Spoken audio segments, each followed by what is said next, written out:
Hi hello welcome to my home my choice. అందరూ ఎలా ఉన్నారు? ఈరోజు వీడియోలో బాదం కుల్ఫీ ఇంట్లోనే ఈజీగా ఎలా చేయాలో చూపించబోతున్నాను. ముందుగా హాఫ్ కప్ బాదం కొన్ని వాటర్ యాడ్ చేసి 2 గంటల పాటు నానబెట్టుకోవాలి, లేదా వేడి నీళ్ళు యూజ్ చేసిన 10 నిమిషాలు నానిపోతాయి. నెక్స్ట్ 1 లీటర్ చిక్కటి గేదె పాలు లేదా ఫుల్ క్రీమ్ ప్యాకెట్ పాలు తీసుకోవాలి. స్టవ్ పైన మందంగా ఉన్న గిన్నెను పెట్టుకొని కొన్ని పాలు ఒక బౌల్లోకి తీసుకుంటున్నాను. మిగతావి వేసి వేడి చేసుకోవాలి. కాస్త వేడయ్యాక 2 స్పూన్స్ ఫ్రెష్ క్రీమ్ యాడ్ చేసుకొని కలుపుకోవాలి. 1 లీటర్ పాలతో 6 to 8 కుల్ఫీలు ఈజీగా తయారు చేసుకోవచ్చు. నెక్స్ట్ నానబెట్టుకున్న బాదంని వలుచుకుందాము. ఈలోపు పాలు బాగా మరగనివ్వాలి. పాలు బాగా మరిగి చిక్కగా అయ్యాక బాదం పప్పుని మిక్సీలో వేసి కొన్ని పాలు యాడ్ చేసి ఇలా స్మూత్గా పేస్ట్లా అయ్యే విధంగా బ్లెండ్ చేసుకోవాలి.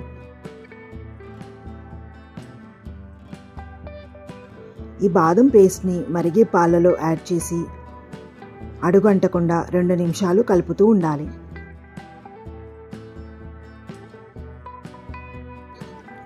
నెక్స్ట్ టేస్ట్ అండ్ ఫ్లేవర్ కోసం 2 లేదా 3 ఇలాచీ దంచిన పౌడర్ని వేసి బాగా కలుపుతూ ఉండాలి.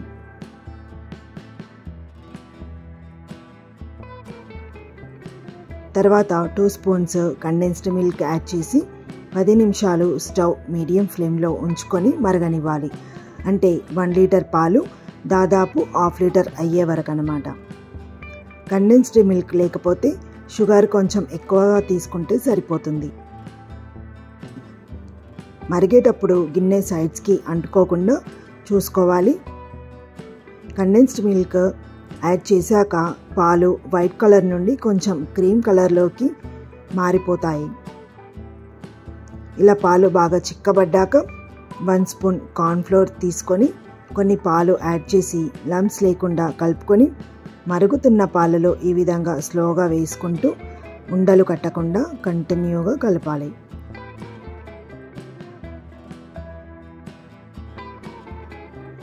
కార్న్ఫ్లోర్ కాస్త ఎక్కువైనా కుల్ఫీ టేస్ట్ అండ్ టెక్స్చర్ మారిపోతుంది.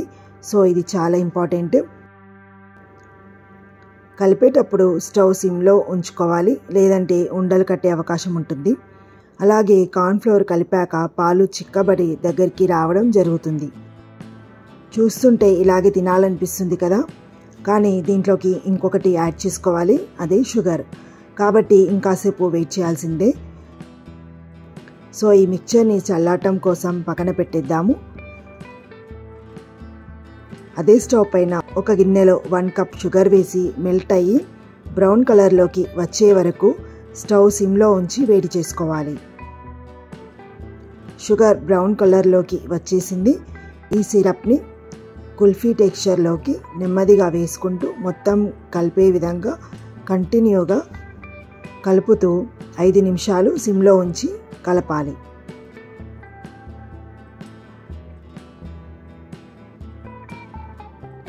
తర్వాత స్టవ్ ఆఫ్ చేసుకుందాం. సో దీన్ని మిక్సీ వేసుకోవడం కోసం చల్లారనివ్వాలి. పూర్తిగా చల్లారాక జార్లోకి ట్రాన్స్ఫర్ చేసుకొని స్మూత్గా బ్లెండ్ చేసుకోవాలి. ఫైనల్గా కుల్ఫీ టెక్స్చర్ స్మూత్గా చేసుకున్న తర్వాత నేను ఐస్ క్రీమ్ మౌల్స్లోకి వేసుకుంటున్నాను. కొంచెం లోపలికే వేసుకోవాలి, లేదంటే క్యాప్ పెట్టేటప్పుడు ఐస్ క్రీమ్ మొత్తం బయటికి వచ్చే ఛాన్సెస్ ఉంటుంది.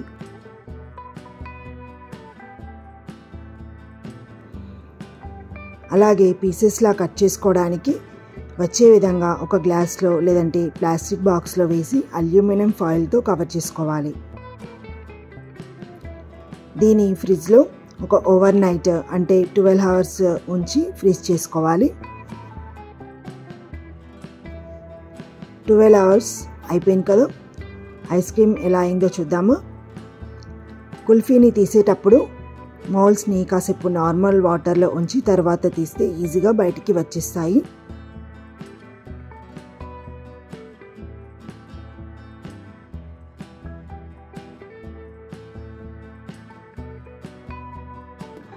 తర్వాత గ్లాస్లోకి ఇలా చాకు పెట్టి ఒకసారి ప్రెస్ చేస్తే బయటికి లాగేస్తే ఈజీగా వచ్చేస్తుంది.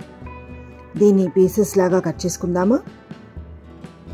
ఫైనల్గా బాదం లేదా పిస్తా మ్యాష్ చేసుకొని పైన చల్లుకుంటే చూడ్డానికి అందంగానే కాదు, తినడానికి చాలా టేస్ట్గా ఉంటుంది. బయట దొరికే కుల్ఫీలు ఇకపై ఇంట్లో ఇలా ఈజీగా తక్కువ ఖర్చులో చేసుకోవచ్చు.